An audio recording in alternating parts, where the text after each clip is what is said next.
म आफ्नो क्लास लिएर घर फर्कदै थिएँ। बाटोमा दुईजना भाइहरू एक आपसमा बाजाबाज गर्दै थिए। किन रहेछ भनेर यसो ध्यान दिएर सुनेको, एकजनाले पढेको रहेछ म्यानेजमेन्ट, एकजनाले पढेको रहेछ साइन्स। दुईजना साइन्स र म्यानेजमेन्टका विद्यार्थीहरू फाइनल एक्जाम दिएर घर फर्कदै रहेछन्। म्यानेजमेन्ट पढ्ने साथीले भन्दै रहेछ कि म त अब ब्याचलरमा फार्मेसी पढ्छु, मलाई यो औषधिको त्यो केमिकल रियाक्सन्सहरू यताउता देख्दाखेरि, भिडियोतिर देख्दाखेरि अलिकति त्यसमा इन्ट्रेस्ट लागेको छ, म अब चाहिँ बिफार्म पढ्छु भन्दै रहेछ भने अर्को साइन्स पढेको विद्यार्थीले, साइन्स पढेको भाइले चाहिँ यदि तैँले बिफार्म पढ्ने हो भने तैँले साइन्स लिगेको हुनुपर्थ्यो, तैँले साइन्स नलिगेको भएर प्लस टूमा साइन्स नलिगेको भएर तैँले अब बिफार्म पढ्न पाउँदैनस् भन्दै थियो। अर्को म्यानेजमेन्ट पढेको भाइ भने फेरि कन्भिन्स भएकै थिएन। यत्तिकैमा तिनीहरूको भेट मसँग भयो र मैले भाइहरूलाई सम्झाउँदै भने अलिअलि केही कुरा सम्झाएँ र उनीहरूलाई यो भिडियो हेर्नलाई सजेस्ट गरेँ, जसमा विस्तृत रूपमा प्लस टू पछि के गर्ने भन्ने कुराको इन्फर्मेसन दिएको छ। कति धेरै स्ट्रेस भोगेपछि बल्ल बल्ल आज प्लस टूको साइन्स म्यानेजमेन्ट अरू स्ट्रिमको एक्जाम सकिएको छ। 10 दिन यता सरेर विद्यार्थीहरूलाई थप स्ट्रेसमा राखी भए पनि आज भने फाइनल्ली प्लस टू पढ्ने विद्यार्थीहरूको फाइनल एक्जाम सकिएको छ। 2-4 दिन त के, एक हप्ता म किताब पनि हेर्दिनँ, मस्त इन्जोय गर्ने हो भन्ने पनि लागेको होला कतिपय भाइ बहिनीहरूलाई। तर आज एक्जाम सकिएकै दिन हजुरहरूले यो भिडियो अन्तिमसम्म हेर्न म रिक्वेस्ट गर्छु, किनकि अब हामी प्लस टू सकिसकेपछि ब्याचलर्सको लागि कन्टिन्यू गर्नेछौँ आफ्नो पढाइ कि त जबको लागि एप्लाई गर्नेछौँ। यदि ब्याचलर्स पढ्ने हो र जब नै एप्लाई गर्ने हो भने पनि हामीले त्यही अनुसारको प्रिपरेसन गर्नुपर्छ। ब्याचलर्स कन्टिन्यू गर्नको लागि विभिन्न इन्ट्रान्स एक्जाम दिनुपर्छ। तर हजुरहरू म अब एक हप्ता 10 दिन 15 दिन किताब नछोइकन म घुम्न जाने हो, यता जाने हो, उता जाने हो भन्ने सोच्दै हुनुहुन्छ भने हजुरहरूले आफ्नो खुट्टामा आफै पन्चरो हान्दै हुनुहुन्छ। हजुरहरूले मात्र 1 घन्टा रेस्ट गर्नु भए पनि हजुरहरूका कम्पिटिटर्सहरू 2 घन्टाले अगाडि बढिसकेका हुन्छन्। सो अब प्लस टू दिएर आइसक्नुभएका भाइ बहिनीहरूलाई म रेस्ट गर्न, इन्जोय गर्न चाहिँ म कदापि भन्दिनँ, बिकज अब भने एकदमै ठुलो पर्खाल हजुरहरूको अगाडि आइपुगेको छ। अब हजुरहरूको काम भनेको त्यो पर्खाललाई फेस गरेर त्यो पर्खाललाई पार गर्ने हजुरहरूको मुख्य गोल रहेको हुन्छ। प्लस टूमा साइन्स त गरियो, प्लस टूमा म्यानेजमेन्ट त गरियो, तर अब के हामीले पढ्न सक्छौँ, कुन फिल्डमा हामी जान सक्छौँ, अघिको त भाइहरूको जस्तो कन्फ्युजन नहोस् भनेर यो भिडियो मैले हजुरहरूको लागि बनाएको। अब प्लस टूमा साइन्स लिगेर फिजिकल भनेको म्याथ्स लिगेको भाइ बहिनीहरूको लागि चाहिँ अब ब्याचलर्समा के अपर्च्युनिटिज छन् त, हजुरहरूले कुन फिल्ड एप्रोच गर्न पाउनुहुन्छ त। म्याथ्स लिगिसकेपछि हजुरहरूको अलिअलि त माइन्ड मेकअप पहिले पनि भएको होला, म इन्जिनियरिङतिर छिर्छु हैन, म आइटीतिर छिर्छु। तर इन्जिनियरिङमा पनि कुन इन्जिनियरिङ, कस्तो इन्जिनियरिङ डिटेल नलेज भने प्लस टूको विद्यार्थीहरूसँग अलिक कमै हुन्छ। अब प्लस टू साइन्समा म्याथ्स लिगेर आफ्नो एक्जाम दिनुभएका भाइ बहिनीहरूलाई चाहिँ इन्जिनियरिङमा कुन फिल्डहरू छ, इन्जिनियरिङ एज अ होल एउटा फिल्ड भयो, तर त्योभित्र ब्रान्चिङहरू धेरै छ र कुन चाहिँ आफूलाई पढ्दा ठिक हुन्छ भन्ने कुरा चाहिँ आफूले रिसर्च गर्नु होला र त्यही अनुसारको इन्ट्रान्स प्रिपरेसन गर्नु होला। अब इन्जिनियरिङमा चाहिँ हजुरहरूले के इन्जिनियरिङ गर्न सक्नुहुन्छ भन्दा civil engineering, mechanical engineering, aeronautical engineering, अनि data science and engineering, computer engineering, electrical engineering and so on. हजुरहरूले बिएससी सिएसआइटी पनि गर्न सक्नुहुन्छ प्लस टूमा म्याथ्स लिगेर। प्लस टूमा म्याथ्स लिइसकेँ, अब म यो फर्दर इन्जिनियरिङतिर जाँदिनँ, म चाहिँ छुट्टै बिएससी ब्याचलर इन साइन्सवाला कोर्स गर्छु भन्ने भाइ बहिनीहरूको लागि चाहिँ के अप्सन्स छन् त, bachelor in physics, bachelor in mathematics, bachelor in chemistry, bachelor in computer science, bachelor in information technology IT, bachelor in science र ब्याचलर इन इन्जिनियरिङ, यो दुईटै कोर्स 4 इयर्सको। फिजिकल ग्रुपलाई प्लस टूमा साइन्स पढेर म्याथ्स लिगेको भाइ बहिनीहरूलाई अझै अर्को अपर्च्युनिटी पनि छ। यदि हजुरहरूलाई ब्याचलर इन आर्किटेक्चर गर्न मन छ भने पनि हजुरहरूले यो फिल्ड पर्स्यु गर्न सक्नुहुन्छ। ब्याचलर इन आर्किटेक्चर भनेको चाहिँ 5 इयर्सको कोर्स हो र यो चाहिँ अलिकति एक्सपेन्सिभ पनि छ र त्यही अनुसारको हजुरहरूको प्लस टूको ग्रेड्सहरू पनि चाहिन्छ। 50% भन्दा चाहिँ एबोभ आएको हुनुपर्छ। So you have to be very careful while selecting a course. आफ्नो लागि फिट छ कि छैन, आफू एलिजिबल छु कि छैन भन्ने कुरा पनि ख्याल गरेर त्यही अनुसारको प्रिपरेसन गर्नु होला, त्यही अनुसारको आफ्नो टाइमलाई चाहिँ युज गर्नु होला। अब मलाई इन्जिनियरिङ पढ्नु मन छ दिदी, मैले प्लस टूमा साइन्स पढेर म्याथ्स पनि चुज गरेको छु, अब मैले चाहिँ कता गएर पढ्ने, के गर्ने भन्ने पनि लागेको होला। फर्स्ट अफ अल इन्जिनियरिङ पढ्नलाई चाहिँ इन्ट्रान्स एक्जाम दिनुपर्छ।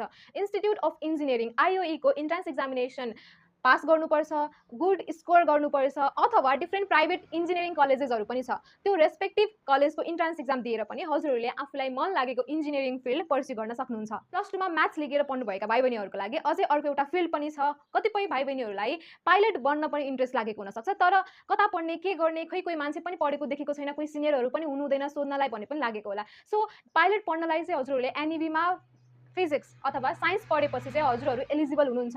यसको ट्रेनिङ चाहिँ नेपालमा एभाइलेबल छैन। सो हजुरहरूले चाहिँ विदेशमा एप्लाई गर्नुपर्ने हुन्छ, युएसए, युके, डिफ्रेन्ट कन्ट्रिज। यसमा चाहिँ राम्रोसँग रिसर्च गरेर चाहिँ एप्लाई गर्न सक्नुहुन्छ। तर फिज भने चाहिँ पाइलटको लागि ट्रेनिङको लागि चाहिँ अलिकति बेसी नै छ। सो पहिला सुरु आफू त्यो फिल्ड पढ्नको लागि योग्य छु कि छैन, नट ओन्ली एकाडेमिकली अथवा इन्ट्रेस्ट भए पनि फाइनेन्सियली योग्य छु कि छैन भन्ने कुरा पनि ख्याल राख्नुपर्ने हुन्छ। सो फ्यामिलीसँग राम्रोसँग डिस्कसन गरेर आफ्नो डिसिजन लिन हुन म रिक्वेस्ट गर्छु।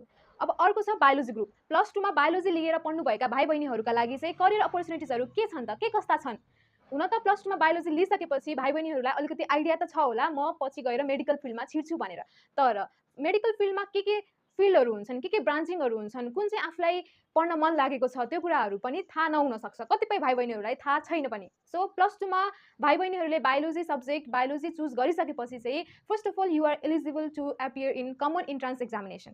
कमन इन्ट्रान्स एक्जामिनेसन चाहिँ इन्ट्रान्स एक्जामिनेसन जुन हरेक विद्यार्थीहरूले मेडिकल फिल्ड छिर्नलाई दिनुपर्ने हुन्छ। MBBS, BDS, BVSc and AH, BPharm, BAMS different अपर्च्युनिटिजहरू चाहिँ छन् हजुरहरूले +2 मा बायोलोजी लिइसकेपछि। Number first MBBS. यो फिल्डको बारेमा चाहिँ सबैलाई थाहा नै छ होला, थाहा नभए पनि सुन्न त पक्कै सुन्नुभएको छ। Bachelor of medicine and bachelor of surgery यो पढ्नलाई हजुरहरूले फर्स्टमा इन्ट्रान्स एक्जाम दिनुपर्ने हुन्छ, कमन इन्ट्रान्स एक्जामिनेसन। अनि बल्ल हजुरहरूको स्कोरको बेसिसमा हजुरहरू एलिजिबल हुनुहुन्छ कि हुनुहुँदैन, हजुरहरूले पढ्न पाउनुहुन्छ कि पाउनु हुँदैन, स्कलरसिप पाउनुहुन्छ कि पाउनु हुँदैन भनेर चाहिँ त्यस पछाडि डिसाइड हुन्छ। सो हजुरहरूको अबको मेन गोल भनेको चाहिँ इन्ट्रान्स एक्जामिनेसन क्र्याक गर्ने हो। सिमिलरली बिडिएसको लागि, बिफार्मको लागि, सबैको लागि इन्ट्रान्स एक्जाम दिनुपर्ने हुन्छ। MBBS, BDS, BA, MS, BAMS र बिबिएससी एन्ड एएच यो 4वटा कोर्स भने 5 इयर्सको कोर्स हो र यो 4वटै डक्टरवाला कोर्स हो। BVSc and AH bachelor in veterinary science and animal husbandry. यो करियर पर्स्यु गर्नको लागि चाहिँ सिईको इन्ट्रान्स एक्जामिनेसन दिनु पर्दैन। यसको लागि चाहिँ एएफयू एग्रिकल्चर एन्ड फरेस्ट्री युनिभर्सिटीले चाहिँ छुट्टै इन्ट्रान्स एक्जाम रन गर्छ। MBBS, BDS, बिएएमएस, B Pharm, BSc nursing यो सबै कोर्सहरूको लागि चाहिँ हजुरहरूलाई सिई दिनुपर्ने अनिवार्य हुन्छ। +2 मा बायोलोजी लिइसके अब भने म मेडिकल फिल्डतिर खासै छिर्न मन छैन, म ब्याचलर इन साइन्स गर्छु भन्ने भएको छ भने त्यो भाइ बहिनीहरूको लागि के अपर्च्युनिटिज छन्, के करियर पाथ छन् भने BSc agriculture, BSc forestry, BSc nursing, bachelor in science of nursing. So BSc microbiology, BSc genetics, BSc biotechnology and so on. यो फिल्ड पर्स्यु गर्नको लागि चाहिँ छुट्टै प्राइभेट कलेजेसहरू इभन गभर्मेन्ट कलेजेसहरू छ भने पनि तिनीहरूको छुट्टै इन्ट्रान्स एक्जामिनेसन हुन्छ र इन्ट्रान्स एक्जामिनेसन भने हजुरहरूले क्र्याक गर्नुपर्छ। अब म्यानेजमेन्ट पढ्नुभएका भाइ बहिनीहरूका लागि यदि हजुर म्यानेजमेन्ट पढ्नुभएको छ र इभन +2 मा साइन्स पढ्नुभएको छ तर मलाई साइन्सवाला फिल्ड पर्स्यु गर्न मन छैन, म म्यानेजमेन्टतिर जान्छु भन्नुहुन्छ भने पनि हजुरहरूले पाउनुहुन्छ। साइन्स पढेको भाइ बहिनीहरूले म्यानेजमेन्टको फिल्ड पर्स्यु गर्न पाउनुहुन्छ भने म्यानेजमेन्ट +2 मा म्यानेजमेन्ट पढ्नुभएका भाइ बहिनीहरूका लागि चाहिँ साइन्स फिल्ड हजुरहरूले पर्स्यु गर्न सक्नु हुँदैन, हजुरहरूले पाउनु हुँदैन, you are not eligible. So अब म्यानेजमेन्ट पढ्नुभएका भाइ बहिनीहरूका लागि चाहिँ के अपर्च्युनिटी छन्, के करियर अप्सन्सहरू छन् भन्ने कुरा चाहिँ let's discuss. CA chartered accountancy, BBA, BBS, BBM, BMS, CMA and many more.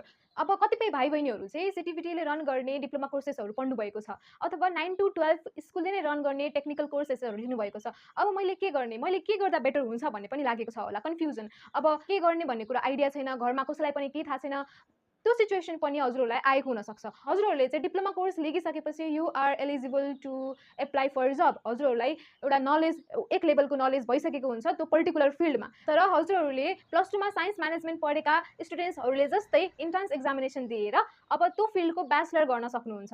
जस्तो पिसिएल नर्सिङ गर्नुभएको छ भने हजुरहरूले बिएन गरेर ब्याचलर डिग्री गेन गर्न सक्नुहुन्छ। आइएससी भेट, आइएससी एजी गर्नुभएको छ भने बिबिएससी एन्ड एएच, बिएससी एजी गरेर हजुरहरूले पनि ब्याचलर डिग्री गेन गर्न सक्नुहुन्छ। अब डिस्कस गरौँ अलिकति चर्चामा नआउने विषयहरू, तर हजुरहरू कतिपय विद्यार्थीहरूलाई त्यो फिल्ड पढ्नलाई मन लागेको हुन्छ तर आइडिया नै हुँदैन, सोर्स नै हुँदैन, कसलाई के सोध्ने भन्ने पनि लागेको हुन्छ। ब्याचलर अफ ल, एलएलबी, एलएलबीको full form bachelor of laws हो। यसको लागि पनि इन्ट्रान्स एक्जामिनेसन, एलएलबीले लिएको इन्ट्रान्स एक्जामिनेसन क्र्याक गर्नुपर्ने हुन्छ। मैले प्रोग्रामहरू एटेन्ड गर्दा पनि फिल गरेको हुन्छु, कतिपय भाइ बहिनीहरूले बोल्दाखेरि चाहिँ त्यो अझै सुनिरहँ जस्तो, त्यो एन्ड नै नहोस् भन्ने पनि लाग्छ कि हो। त्यस्तो कमान्डिङ भोइस हजुरहरूको छ भने, हजुरहरूलाई जर्नलिजममा इन्ट्रेस्ट छ भने हजुरहरूले bachelor of journalism, bachelor of English हजुरहरूले पर्स्यु गर्न सक्नुहुन्छ। त्यसको लागि चाहिँ डिप रिसर्च गरेर आफ्नो करियरलाई त्यही अनुसार अगाडि बढाउनु होला। यो जति पनि करियर अपर्च्युनिटिजहरूको बारेमा मैले डिस्कस गरेँ यो पर्स्यु गर्नुभन्दा पहिला हजुरहरूले डिप रिसर्च गरेर आफू म यसमा इन्ट्रेस्टेड छु कि छैन। त्यसै फ्यामिलीको प्रेसरमा, साथीहरूको प्रेसरमा हैन, गाउँठाउँको प्रेसरले गर्दाखेरि चाहिँ पर्स्यु गर्दैछु कि I am really interested on it भन्ने छ। सबै फिल्डहरूको बारेमा राम्रोसँग रिसर्च गरेर फाइनेन्सियली एबल छु कि छैन, घरमै बसेर म पढ्न सक्छु कि म बाहिर जानुपर्ने हुन्छ, होस्टेल बस्नुपर्ने हुन्छ, सबै कुराहरू राम्रोसँग अध्ययन गरेर मात्र कुनै पनि एउटा फिल्ड चुज गर्नु होला। अब हजुरहरूलाई मलाई पढ्न मन छैन, म काम गर्नुपर्ने छ, फ्यामिली सिचुएसन पनि त्यस्तै छ, सो म चाहिँ काम गर्छु, मेरो लागि चाहिँ एससी दिए, +2 दिए, के जब अपर्च्युनिटिजहरू छन् त भन्ने पनि क्वेरिज आउँछ हजुरहरूको माइन्डमा, तर आइडिया हुँदैन। सो +2 एससी दिनुभएको छ र 18 वर्ष पुग्नु भएको छ भने हजुरहरूको लागि खरिदार अप्सन हुनसक्छ। लोकसेवा आयोगले रन गरेको परीक्षा हजुरहरूले दिएर राम्रो स्कोर गरेर हजुरहरूले त्यो फिल्डमा अथवा त्यो जागिरमा छिर्न सक्नुहुन्छ भने हजुरहरूले +2 दिनुभएको छ, +2 दिइसकेपछि म जब गर्न चाहन्छु भन्ने लागेको छ भने त्यसको लागि चाहिँ नायब सुब्बा पोस्टमा हजुरहरू छिर्न सक्नुहुन्छ। यसको लागि पनि लोकसेवा आयोगको परीक्षा दिएर हजुरहरूले राम्रो स्कोर ल्याएर हजुरहरू छिर्न सक्नुहुन्छ त्यो पर्टिकुलर पोस्टमा। र अहिलेको मोस्ट डिमान्डिङ अप्सन भनेको एब्रोड स्टडिज। भाइ बहिनीहरूलाई बाहिर गएर पढ्न निकै नै मन लागेको छ।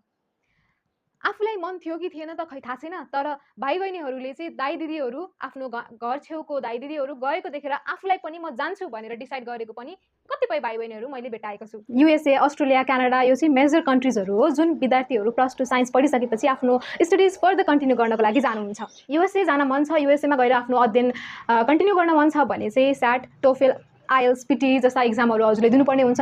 कुन कुन युनिभर्सिटिजमा कुन कुन रिक्वायरमेन्टहरू छ त्यो चाहिँ राम्रोसँग रिसर्च गरेर त्यो कलेजेसहरूलाई, युनिभर्सिटिजहरूलाई राम्रोसँग सेग्रिगेट गरेर चाहिँ त्यही अनुसार एप्लाई गर्न म सजेस्ट गर्छु। अब आफ्नो घर नजिकै कुन चाहिँ कन्सल्टेन्सी छ, कुनको सक्सेस रेट कति छ, त्यो सबै कुराहरू चाहिँ राम्रोसँग बुझेर कुनै पनि कन्सल्टेन्सीमा इनरोल हुनु होला। विदेश जाने भाइ बहिनीहरूको लागि एउटा फ्याक्टर के पनि हुन्छ भन्दाखेरि आफ्नो रिलेटिभ्सहरू चाहिँ कुन चाहिँ कन्ट्रिजमा धेरै हुनुहुन्छ त्यही अनुसार म जान्छु भन्ने पनि कतिपय भाइ बहिनीहरूको एउटा फ्याक्टर हुन्छ। तर बिफोर द्याट आफूलाई पढ्न मन लागेको सब्जेक्ट कुन चाहिँ कन्ट्रीमा बेटर छ, कुन चाहिँ कन्ट्रीमा छ छैन, राम्रोसँग रिसर्च गर्नुपर्छ। र भाइ बहिनीहरूलाई युएसए जान मन लागेको छ भने चाहिँ युएस फन्डेड एउटा अर्गनाइजेसन छ युसेफ। युसेफले चाहिँ हरेक वर्ष +2 दिएका भाइ बहिनीहरूलाई चाहिँ राम्रोसँग गाइडेन्स, एप्लिकेसन प्रोसेसमा राम्रोसँग डिटेल गाइडेन्स प्रदान गर्दै आउनुभएको छ। र हरेक वर्ष युसेफले अपर्च्युनिटी फन्ड ग्रान्टी भनेर पनि एउटा एप्लिकेसन प्रोसेस ओपन गर्नुहुन्छ र त्योभित्र सिलेक्टेड भइसकेपछि चाहिँ उहाँहरूले अझ राम्रोसँग चाहिँ गाइडेन्स गर्नुहुन्छ र आफ्नो एप्लिकेसन प्रोसेसमा लाग्ने फिजहरू चाहिँ सबै कभर अप पनि हुन्छ। तर you have to be from a disadvantage background अनि पढाइमा पनि जान्ने to be eligible for this opportunity. अब भाइ बहिनीहरूलाई मैले जति पनि फिल्ड भने, करियर अप्सन्स भने, +2 दिइसकेपछि यो सबै कुराहरू पर्स्यु गर्नुभन्दा पहिला चाहिँ डिटेल रिसर्च गर्नु होला। म यो फिल्डमा इन्ट्रेस्टेड छु कि छैन। +2 पछि कतिपय भाइ बहिनीहरू फ्यामिली प्रेसरमा, साथीभाइको प्रेसरमा, छरछिमेकको प्रेसरमा आएर फिल्डहरू पर्स्यु गर्नुहुन्छ, डिफ्रेन्ट सेक्टर्सहरू पर्स्यु गर्नुहुन्छ, बट 1-2 इयर्स पछि चाहिँ ड्रप आउट गर्नुहुन्छ र अर्कै फिल्ड जोइन गर्नुहुन्छ। यो यसो गर्ने विद्यार्थी भाइ बहिनीहरूको पर्सेन्टेज चाहिँ एकदमै इन्क्रिजिङ रेसियोमा, इन्क्रिजिङ अर्डरमा छ अहिलेको करेन्ट सिनारियोमा। So before deciding, before choosing anything, पहिला सुरु चाहिँ म यसमा इन्ट्रेस्टेड छु कि छैन, म मेरो लाइफ अब सब जति पनि लाइफ छ म यो फिल्डमा आफूलाई डेडिकेट गर्न सक्छु कि सक्दिनँ, त्यो लेभलको डिटर्मिनेसन छ कि छैन, म आफू खुसी हुन सक्छु कि सक्दिनँ भन्ने कुरा चाहिँ मेजर फ्याक्टर हो। बिसाइड्स फ्यामिली प्रेसर, छरछिमेकको प्रेसर, आफ्नो प्रेस्टिज होला, यता त्यता हुन्छ नि, जति पनि कुराहरू हुन्छ आई क्यान अन्डरस्ट्यान्ड। त्योभन्दा पनि अब फ्यामिलीलाई कन्भिन्स गरेर चाहिँ आफूलाई मन लागेको फिल्ड चाहिँ पर्स्यु गर्नु हुन म सजेस्ट गर्छु। विद्यार्थी भाइ बहिनीहरूलाई अझै पनि कन्फ्युजन छ, कुन फिल्ड पढ्ने कन्फ्युज हुनुहुन्छ, फ्यामिलीमा चाहिँ खासै प्रेसर छैन, बट आई माइसेल्फ एकदमै कन्फ्युज छु भन्ने पनि हुन्छ। So as a senior I can guide you can reach out to me on Instagram. मैले मेरो लिङ्क डिस्क्रिप्सनमा राखेको छु। +2 को एक्जाम सकाएर लामो सास फेर्दै बस्नुभएका भाइ बहिनीहरूलाई अब बल्ल हजुरहरूको च्यालेन्जेसहरू सुरु भएको छ, एउटा ठुलो पर्खाल हजुरहरूको अगाडि आइपुगेको छ। अब हजुरहरूले त्यो ठुलो पर्खाललाई पार गर्नुपर्ने हुन्छ। त्यो पार गर्नलाई इदर इन्ट्रान्स एक्जामिनेसन राम्रोसँग प्रिपरेसन गर्नुपर्ने हुन्छ कि त विदेश जाने हो भने आइएल्स, टोफेल, स्याटहरू राम्रोसँग प्रिपेयर गर्नुपर्ने हुन्छ, एप्लिकेसन प्रोसेसेस राम्रोसँग गर्नुपर्ने हुन्छ। सो जो जता जता जाँदै हुनुहुन्छ त्यो सबै कुराहरूमा ध्यान दिएर राम्रोसँग चाहिँ गर्नु होला, आफ्नो मन लगाएर आफ्नो सबै कुरा केन्द्रित गरेर। Unless you are enroll in any ब्याचलरवाला प्रोग्राम त्यति बेलासम्म चाहिँ रेस्ट अब गर्दै नगर्नु होला, बिकज हजुरहरू एक दिन रेस्ट गर्नुहुन्छ, हजुरहरूको साथी 2 दिनले अगाडि बढिसकेको हुन्छ, बिकज हजुरहरू सबैले इन्ट्रान्स एक्जाम दिनुपर्ने हुन्छ, सबै कम्पिटिटर्स नै हुन हजुरहरूको लागि अहिले। सो आफूले नपढे पनि मेरो साथीहरूले, मेरो कम्पिटिटर्सहरूले पढिसके, सबै कुरा तिनीहरूले जानिसके, तिनीहरू अघि बढिसके, आई हेभ टु रिड भन्ने हिसाबले चाहिँ अब त्यही अनुसार इन्ट्रान्स प्रिपरेसन गर्नु होला। To all the juniors watching this video, I wish you all the very best.